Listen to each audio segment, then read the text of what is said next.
Hello and welcome to my channel my dear friends the travel man. मैं हूं वसीम भारद्वाज, आपका दोस्त। और इस वीडियो में आज हम बात करने जा रहे हैं थाईलैंड री एंट्री परमिट के बारे में। ओके, आपको पता है कि काफ़ी दिन पहले जो न्यूज़ आई है जिसमें वीज़ा ऑन अराइवल की जो नंबर ऑफ़ डेज़ हैं 30 दिन से घटा के 15 दिन के कर दिए। तो काफ़ी लोगों के ना वीडियोज़ के नीचे कमेंट सेक्शन के अंदर सवाल आ रहे थे री एंट्री को लेके। इसका वीज़ा ऑन अराइवल से कोई वैसे रिलेशन नहीं है, लेकिन अगर आप री एंट्री परमिट के बारे में जानना चाहते हैं तो उन सभी चीज़ों के बारे में मैं इस वीडियो में पॉइंट टू पॉइंट आपके साथ डिस्कस करने जा रहा हूँ। रिक्वायरमेंट्स कैसी रहती हैं और कुछ इंपॉर्टेंट इन्फॉर्मेशन जो आपके लिए जाननी बहुत ज़रूरी है अगर आपके सवाल आते हैं।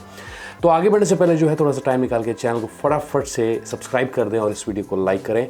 और इस पर मैं एक इंग्लिश पॉडकास्ट वीडियो भी डाल दूंगा फॉर इंग्लिश ऑडियंस। ओके, चलिए शुरू करते हैं। और सबसे पहले मैं बात करता हूँ री एंट्री परमिट होता क्या है बेसिकली। तो ये जो टूरिस्ट हैं, आप चाहे लॉन्ग टर्म के लिए जाते हैं या आपके पास even for that matter residence permit भी है। Okay, tourist as a tourist जाते हैं, टूरिस्ट वीज़ा पे जाते हैं या नॉन इमिग्रेंट वीज़ा पे आप जाते हैं और आपको जो है थाईलैंड से बाहर कुछ टाइम के लिए ट्रैवल करना है। मतलब कि आप कंट्रीज़ हॉप टू हॉप करते हैं, कंट्रीज़ हॉपिंग करते हैं और आप वापस थाईलैंड आते हैं लौट के। ठीक है, तो उस केस के अंदर री एंट्री परमिट जो है यूज़ किया जाता है, जो कि एक शॉर्ट पीरियड ऑफ टाइम के लिए ही दिया जाता है और उतना ही दिया जाता है जब तक आपका वीज़ा वैलिड है। मतलब कहने का जब आपने ओरिजिनली अपना वीज़ा लगवाया थाईलैंड को ट्रैवल करने के लिए, अगर वो 60 दिनों का है तो जो री एंट्री परमिट है वो भी आपका 60 दिनों का ही लगेगा।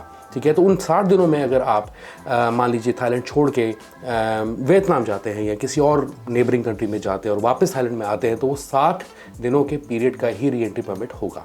ओके, तो इसको आप अप्लाई तब करते हैं जब आप थाईलैंड को छोड़ के जाते हैं। मतलब जाने से पहले, थाईलैंड को छोड़ने से जाने से पहले आपको री एंट्री परमिट जो है अप्लाई करना होता है। वैसे अब ये कहाँ से आप कर सकते हैं? ठीक है, पहली चीज़ तो ये है कि आप जितने भी लोकल इमिग्रेशन ऑफिसेज हैं वहाँ पे भी विजिट कर सकते हैं। एक तो बैंकॉक में है, उसका नाम थोड़ा अजीब सा है, मुझे प्रोनाउंस नहीं कर पाऊँगा, सॉरी फॉर दैट, लेकिन चेंग वट ना रोड है एक बैंकॉक में, वहाँ पर एक इमिग्रेशन ऑफिस है। ठीक है, और भी जो लोकल इमिग्रेशन ऑफिसेज हैं वहाँ पे भी आप जाके अप्लाई कर सकते हैं।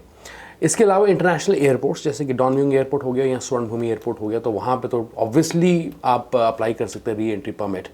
अब इसके रिलेटेड कुछ इंपॉर्टेंट चीज़ें कि जो इमिग्रेशन है एयरपोर्ट पे, खासकर स्वर्णभूमि एयरपोर्ट पे या डॉन म्युंग में, ये 24 घंटे खुले हैं। ठीक है, और जो री एंट्री परमिट की अगर आप बात करें, जस्ट बिफोर द इमिग्रेशन और after the security check point you can spot these re entry permits offices और या काउंटर्स, जो भी आप कहना चाहते हैं। ठीक है, अब काफ़ी चीज़ें डिपेंड करती हैं एयरपोर्ट के रश पे। ठीक है, और कई बार क्या होता है कि इन री एंट्री परमिट्स के डेस्क पे अगर आपको कोई नहीं मिलता, कोई बंदा नहीं बैठा हुआ, तो आप जो लोकल सिक्योरिटी है एयरपोर्ट पे या जो इमिग्रेशन के आसपास सिक्योरिटी खड़ी होती है, आप उनको भी रिक्वेस्ट कर सकते हैं to send someone at the desk, ताकि वो आपको सपोर्ट कर सकें, आपका री एंट्री परमिट लगा सकें। तो ऐसा इंस्टेंसेस हुए हैं पीछे पास में जहाँ री एंट्री परमिट पे कोई नहीं बैठा होता था। अब ये एयरपोर्ट पे, खासकर अगर आप स्वर्णभूमि एयरपोर्ट की बात करें, तो येलो साइन बने होते हैं री एंट्री परमिट के। अब मुझे नहीं पता है कि कैसे लगते होंगे अब, लेकिन जब मैंने एक बार देखा था तो री एंट्री परमिट का साइन बना होता है येलो के अंदर, और एक एरो बना होता है कि शोइंग द वे कि आप हाँ जो है इस साइड से निकल के चले जाए और यहाँ पे री एंट्री परमिट का ऑफिस आपको मिल जाएगा। और अगर डॉन म्युंग एयरपोर्ट की बात करूँ, यूजुअली डॉन म्युंग एयरपोर्ट का जो ऑफिस होता है री एंट्री परमिट का, वो बंद ही होता है रात को, लेकिन आपको कोई सुपरवाइज़र शिफ्ट के अंदर मिल जाएगा वहाँ पे, जो कि थोड़ा सा टाइम लगा सकता है लेकिन आपको असिस्ट कर सकता है उस चीज़ के लिए। तो आप सुपरवाइज़र को रिक्वेस्ट कर सकते हैं कि आपको री एंट्री परमिट की ज़रूरत है। ठीक है ना, जहाँ पे बात आती है लोकल इमिग्रेशन ऑफिसेज में विज़िट करने की, तो वहाँ पे जो है बेसिकली टाइम ज़्यादा लगता है। मतलब कम्यूट करने में आपको टाइम लगेगा, आपको पता है कि बहुत ट्रैफिक होता है बैंकॉक में। तो और जो लोकल इमिग्रेशन ऑफिसेज की मैं बात करूँ तो वहाँ पे जो आपका री एंट्री परमिट को इशू करने का टाइम होता है वो बहुत लंबा होता है। ठीक है ना, मतलब कि वो लगभग आधा दिन आपका जो है लेके जा सकते हैं। लेकिन एयरपोर्ट पे जो है हार्डली आई थिंक 10 से 30 मिनट आपको लगेंगे एयरपोर्ट पे। डिपेंड करता है एयरपोर्ट पर रश कितना है, लेकिन री एंट्री परमिट को देने में ज़्यादा टाइम नहीं लगता। ओके, और जो री एंट्री परमिट ऑफिसेज हैं, यहाँ जो इमिग्रेशन ऑफिसेज हैं, not re entry permit offices, लेकिन इमिग्रेशन ऑफिसेज पे अगर आप विज़िट करते हैं सिटी के अंदर, जैसे कि मैंने एक का नाम लिया बैंकॉक में है, चेंग वतना रोड पे है जो बैंकॉक में, डिवीज़न 1 उसका पूरा एड्रेस है, वो सैटरडे और संडे को बंद रहता है। तो मंडे टू फ्राइडे ही अगर आप विज़िट करना चाहते हैं लोकल इमिग्रेशन ऑफिस तो कर सकते हैं, सैटरडे एंड संडे को आपके लिए डिफ़िकल्ट हो जाएगा। ठीक है, अब आगे हम बात कर लेते हैं कि कौन से डॉक्यूमेंट्स आपको चाहिए होते हैं, किस तरीके से इसे अप्लाई किया जाता है। तो एक तो होता है TM8 फॉर्म, उसका जो लिंक है आप मेरी साइट पे जाके जो है ले सकते हैं, फॉर्म आपको मिल जाएगा, उसका फॉर्मेट कैसा होता है वो आप देख सकते हैं। ठीक है ना, फिर आपको चाहिए होती है फ़ीस लगानी होती है, फ़ीस बताता हूँ आगे कितनी होती है। उसके अलावा आपको चाहिए होती है कलर्ड फ़ोटो, उसका जो साइज़ होता है 4 सेंटीमीटर इंटू 6 सेंटीमीटर, जो वीज़ा ऑन अराइवल के फॉर्म में लगता है 4/6 उतना ही उसका साइज़ होता है। फ़ोटो कापी आपको पासपोर्ट की अपनी चाहिए होती है, मेन पेज की, और जो लास्ट पेज होता है बायो पेज होता है उनकी भी आपको जो है फ़ोटो कॉपी चाहिए होती है, अलॉन्ग विद एंट्री स्टैम्प। तो अगर आपने वीज़ा ऑन अराइवल लिया है तो उसकी स्टैम्प का उसका फ़ोटो कॉपी, प्लस अगर आपके पास स्टिकर वीज़ा तो उसका photo copy apart from main page और last page of your passport. ठीक है, ध्यान रहे इन 3 पेज की खासकर आपको ज़ेरॉक्स चाहिए, पहला पेज पासपोर्ट का, लास्ट पेज और आपकी जो वीज़ा स्टैंप लगी है, स्टिकर वीज़ा लगा, उसकी भी फ़ोटोकॉपी चाहिए। ठीक है, तो TM8 फॉर्म तो आपको मेरी साइट से मिल जाएगा, मैं कोशिश करूँगा उसको मैं डाल दूँगा वहाँ पे, आप देख लेना, लिंक भी आपको डिस्क्रिप्शन में मिल जाएगा। अब जो फ़ीस आपको पे करनी पड़ती है यहाँ पे री एंट्री परमिट की, वो होती है सिंगल एंट्री की 1000 थाई बाट, सिंगल एंट्री की बात कर रहा हूँ, 1000 थाई बाट होती है, लगभग कुछ 2200-2300 रुपये आपका INR में बन जाएंगे।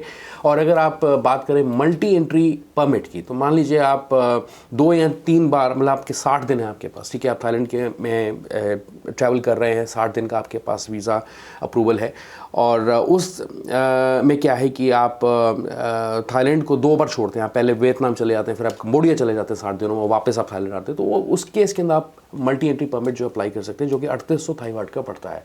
तो लगभग ये 8500 या 9000 के आसपास आपको शायद पड़ जाएगा अगर आप कन्वर्जन करके देखेंगे। लेकिन जो एयरपोर्ट पे, जहाँ पे आप इमिग्रेशन ऑफिस में जाके री एंट्री परमिट को अप्लाई करते हैं, वहाँ पे फ़ीस थोड़ी ज़्यादा होती है, और वहाँ पे ऑल्सो ये भी डिपेंड करता है कि कन्वर्जन रेट उस दिन का क्या चल रहा है, तो अकॉर्डिंगली आपको चार्जेस जो है आपके थोड़े से वेरी कर सकते हैं। ठीक है, अब ये जो री एंट्री परमिट है ये आप खुद भी जाके अप्लाई कर सकते हो, और बहुत ही आसान है करना, क्योंकि मैंने आपको सारे डॉक्यूमेंट्स रिक्वायरमेंट्स बता दिए, 3-4 चीज़ों की ज़रूरत है। लेकिन अगर आप मान लीजिए किसी एजेंट के थ्रू अप्लाई करने लगे हैं, तो उसमें आपको एक पावर ऑफ अटॉर्नी लेटर देना पड़ता है, तो लिखना पड़ता है कि आप उस एजेंट को ऑथराइज़ कर रहे हैं कि आपके बिहाफ पे वो री एंट्री परमिट जो है अप्लाई करें। प्रोसेसिंग टाइम, अगर मैं इमिग्रेशन ऑफिसर्स की जैसे मैं बात कर रहा था, जो लोकल इमिग्रेशन ऑफिसर्स हैं सिटी के अंदर, उसके अंदर आपको लगभग 1 घंटा भी लग सकता है और आधा दिन भी लग सकता है। अब डिपेंड करता है आप लाइन में वेट करना चाहते हैं, या आप अपनी एप्लीकेशन डिपॉजिट करके लंच से पहले या लंच के बाद विज़िट करके अपना जो है री एंट्री परमिट जो है रिसीव कर सकते हैं।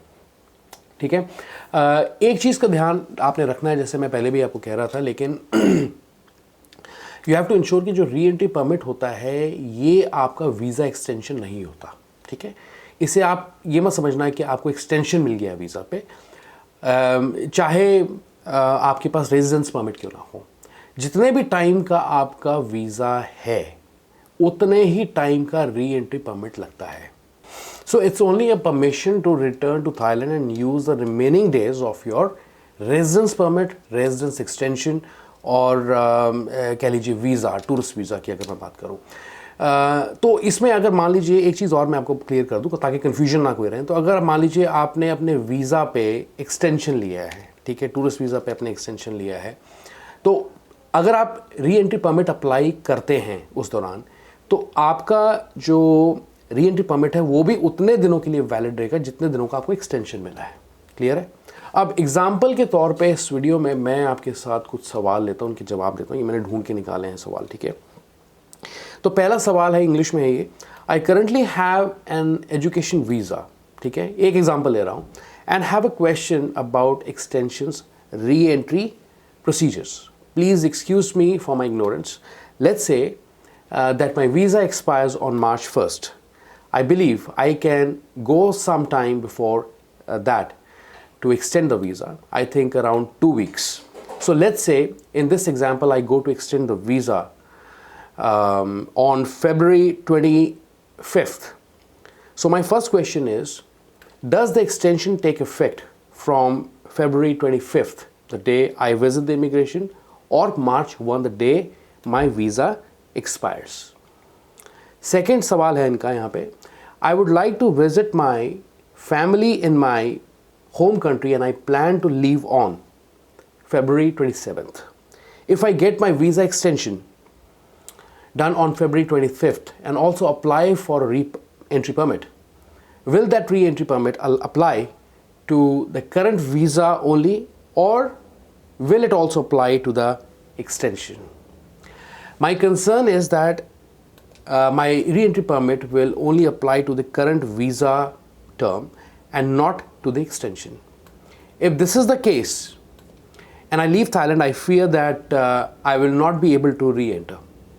Again, I really have no idea that what I'm talking about, so any advice is appreciated in this matter. Okay, now listen to this carefully.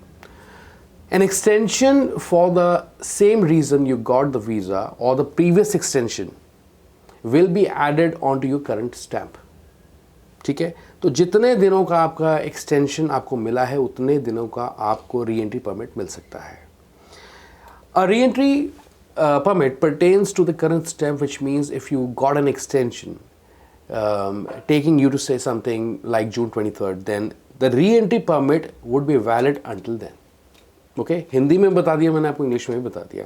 If you apply for re-entry permit prior to getting an extension, it would only be valid for the date you are currently stamped to.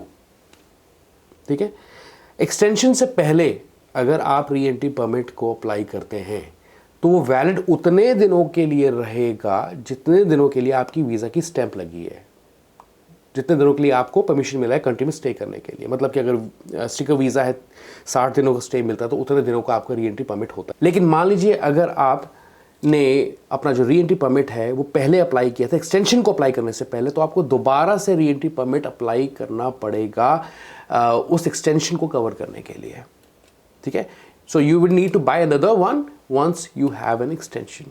Now get your extension before applying the re-entry permit. तो advice मैं आपको ये करूँगा कि अगर आपके दिमाग में ये ख्याल आता है कि आपको वीज़ा पे एक्सटेंशन चाहिए, तभी साथों साथ आप री-एंट्री परमिट को अप्लाई करें, उससे पहले ना करें, नहीं तो वो एक्सपायर कर जाएगा और आपको दोबारा से जो री-एंट्री परमिट लेना पड़ जाएगा, उसकी कॉस्ट आपको पड़ जाएगी. ओके, तो तभी एक साथ ही करें जब आपने एक्सटेंशन को अप्लाई करने का सोचा है. ओके, चलिए एक और नेक्स्ट सवाल आता है. If you buy a multi re entry permit at Bangkok airport, does it carry over when you make a year long extension, और is it only valid for the current visa you hold? वही बात है, सवाल बस थोड़ा सा different है. तो यहाँ पे किसी का सवाल आया कि my husband has a 90-day single entry non B visa. Okay, he has to leave the country before making his year-long extension, but we plan on taking many international trips throughout the year. Should he buy a multi-re-entry permit for this trip and then buy a multi-entry permit once he makes his year-long extension? Maybe this is a stupid question, but I'm confused how to go about it, and don't want to buy a multi-entry permit now to have to buy another one when his extension is processed. Thank you. तो इसका जवाब ये है कि re-entry permit only lasts for as long as your current stamp, as I was saying earlier. तो जितने दिनों का आपका वीज़ा का स्टैंप लगा है, जितने दिनों का आपका स्टे पीरियड अप्रूव्ड है, उतने दिनों का आपको जो है re-entry permit मिलेगा. If you buy now, ठीक है, if you buy now, it is not transferable to a new extension. तो न्यू एक्सटेंशन के केस में जैसे मैंने पहले भी कहा, दूसरा एग्जांपल है बस थोड़ा डिफरेंट है, मैंने आपको बोला था. तो इट इज़ नॉट ट्रांसफरेबल अगर आपने एक्सटेंशन को नई एक्सटेंशन को अप्लाई किया है. तो एक्सटेंशन के साथ मैं आपको रिकमेंड यही करता हूँ फिर कि अगर आप एक्सटेंशन के लिए जा रहे हैं तो ही री एंट्री परमिट को अप्लाई करें, नहीं तो आपको एडिशनली कॉस्ट देनी पड़ेगी. एक तो आप 60 दिनों का मान लीजिए स्टिकर वीज़ा लेते हैं, ठीक है, फॉर इंस्टेंस 60 दिनों का स्टिकर वीज़ा लेते हैं, उसमें आप री एंट्री परमिट को अप्लाई करते हैं, वो भी ले लेते हैं. ठीक है, अब आपको ख्याल आया री एंट्री परमिट को अप्लाई करने के बाद कि मुझे एक्सटेंशन कुछ और दिनों का चाहिए अपने वीज़ा पे, तो आप लोकल इमिग्रेशन ऑफिस जाते हैं, वहाँ पे जाके आप जो है एक्सटेंशन ले लेते हैं अपने स्टिकर वीज़ा पे, लेकिन उसके साथ ही साथ अगर आपको री एंट्री परमिट की दोबारा ज़रूरत है तो आपको फ्रेश एप्लीकेशन उसकी री एंट्री परमिट की लगानी पड़ेगी। ओके, तो गाइज दैट्स अबाउट इट। ये था वीडियो री एंट्री परमिट के रिगार्डिंग जिन लोगों के सवाल आ रहे थे, तो आई होप कि मैंने आपको क्लैरिफाई कर दी हैं चीज़ें जो सवाल आपके उभर के आ सकते हैं अकॉर्डिंगली। बहुत ही सिंपल सा प्रोसीजर है, बहुत ही आसान है इसे अप्लाई करना। मतलब कि TM8 फॉर्म चाहिए, पासपोर्ट की फ्रंट पेज की और बैक पेज की कॉपी चाहिए, प्लस आपको वीज़ा की स्टैम्प की फ़ोटो कॉपी ज़ेरॉक्स वो भी चाहिए, प्लस आपको फ़ीस पे करनी पड़ती है 1000 Thai baht in the case of single entry और 3800 Thai baht in the case of multi entry re entry permit. Okay, clear है? तो कोई भी सवाल जवाब हो आप फिर भी कमेंट सेक्शन के नीचे मुझसे लिख के पूछ सकते हैं। ऑलराइट, तो कोई भी सवाल जवाब हो आप मुझसे पूछ सकते हैं, नीचे कमेंट सेक्शन दिया है। बट इस वीडियो में अभी तक इतना ही, and keep following my videos in Hindi, also English podcast now through my channel. I hope you have enjoyed this video, so then like this video and subscribe to my channel the travel man. I see you once again.